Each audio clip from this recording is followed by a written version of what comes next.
Hello, and welcome to the first episode of It's Fine. My name is Jacquelyn Spicher, and I'm going to be real with you. I'm a little bit nervous for this podcast, which feels a little silly to say because I've worked in radio for the entirety of my career. Part of my job is to literally talk.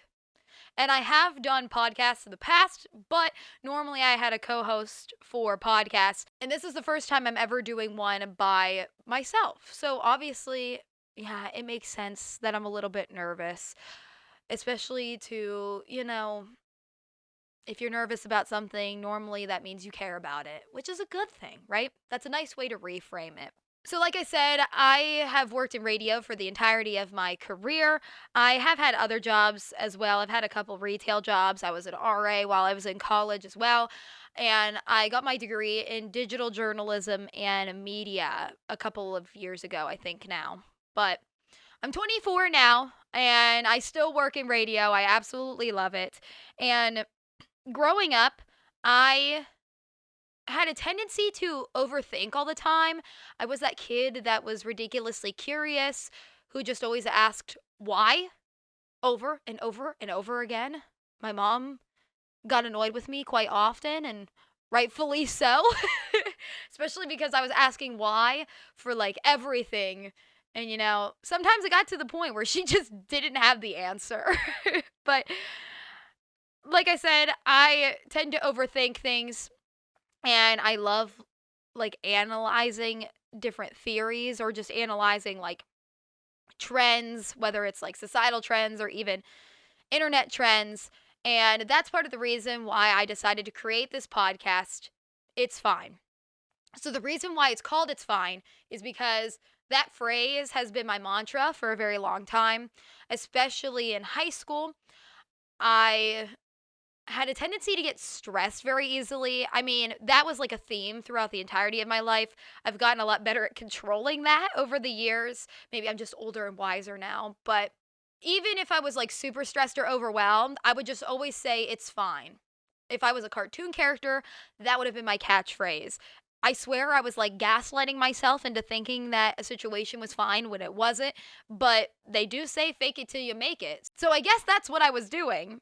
But I've loved that phrase now because, at the end of the day, normally it is fine. Even if you're super stressed over something, normally things work out. My grandma always says this too shall pass, and things do end up being fine. And also with this podcast, my goal is to talk about a different topic each week. So I thought It's Fine was like a nice overarching theme for the podcast. But like I said, each week is going to be a different topic. For example, I have a lot of episodes already planned, at least like I have ideas for certain episodes. Like next week, we're going to talk about the theories of the self, what makes a person, what should you identify with, not necessarily what should you identify with, but we're going to talk about the various different theories that people have created over the years of what makes a person and what exactly makes your identity. I also want to do an episode on like are certain people meant for us, talking about, the difference between soulmates and twin flames and all the various different like theories that I've seen online about this because I've seen a lot of them lately. I don't know why Instagram is feeding me videos about that, but I mean, it works because it helped me prep that episode. So essentially, like every single week, I want to maybe talk about different like philosophical theories. Maybe we'll talk about internet trends. Maybe we'll talk about societal trends. I might just yap for an hour, but at the end of the day, it is fine after all.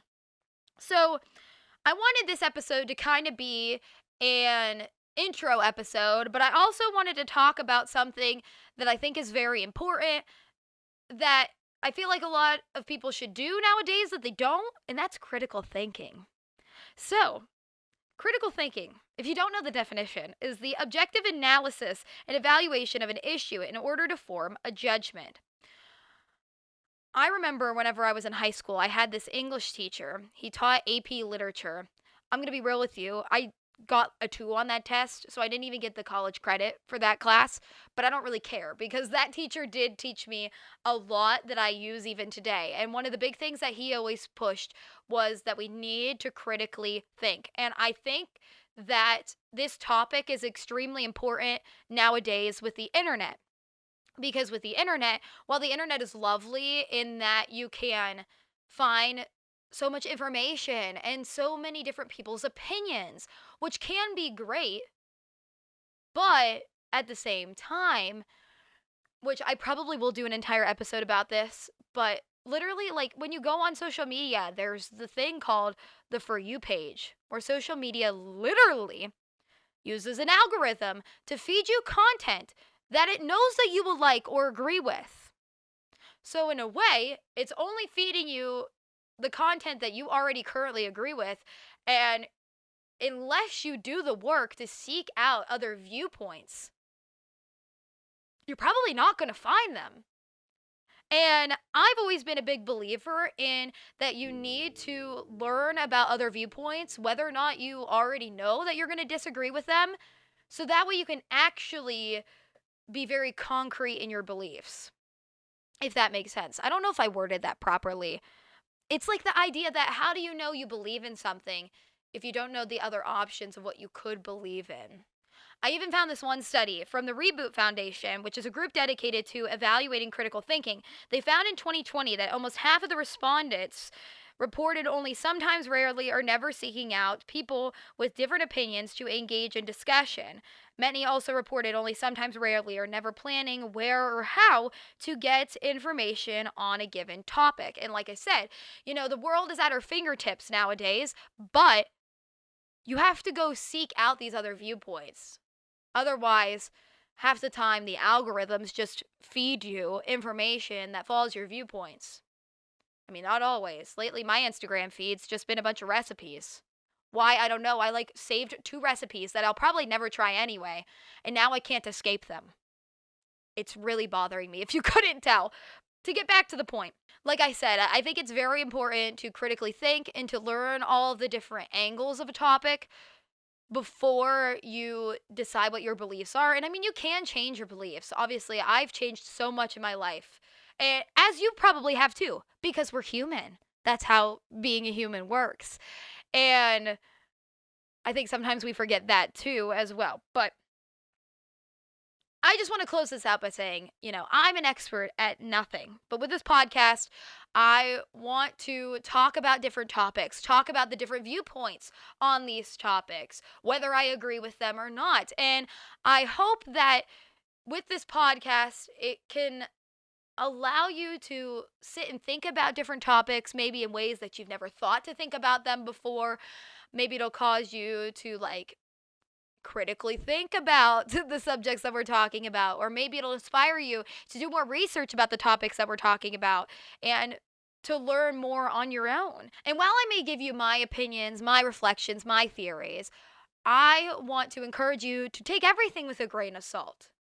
That's why this episode is called that, Take Everything with a Grain of Salt, because basically what I mean by that is to critically think, to make sure that you do your own research and learn about everything that you can learn about before you really decide that something is true or not. Because if you really think about it, people make mistakes, people have biases, studies have been wrong, people change, life changes. I mean, the only constant really in life is change. But at the end of the day, whatever the case may be, it's fine.